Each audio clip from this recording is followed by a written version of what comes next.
वाटचालीला पण मोलाची ठरेल. त्यांच्या आपल्या बोलत असताना त्यांनी सांगितलं की दादा परतूरला मला वाटतं मागं पण विजय भांबळेला उभं केलं असताना नितीन सांगत होता की इथं लीड होता. यावेळेस राजेश तुला लीड होता, तुझ्या ह्याच्यात होता का, तुझ्या मतदारसंघात होता ना? ठीक आहे, त्याच्या मतदारसंघात नसता तर आता घेतलाच असता त्याने. हा ना, स्वतःच्या घरात काय जळतं ते पहिलं बघितलं पाहिजे ना, तर दुसऱ्याचं घर तुम्ही शाबूत ठेवू शकता.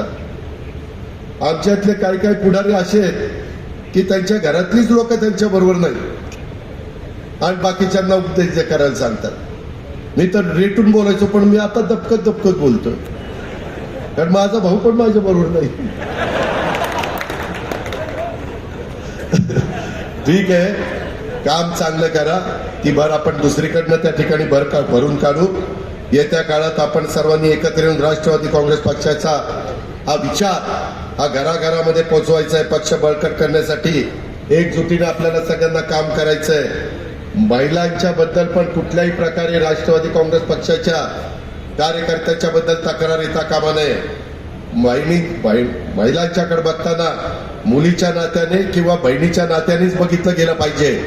कुठल्याही वेळेवाकडे काही कानावर आलं तर मग माझ्याशी गाठ आहे, त्याला मोकोकाच लावी, हा सोडायचं नाही. आणि सांगायला आलं ना दादा वाचवा, एसपीला म्हणेल त्याला टायर मध्ये घेऊन 6 दिवस सोडू नका तिच्या मायला याच्या. त्याच्यामुळं चुकीचं वागू नका.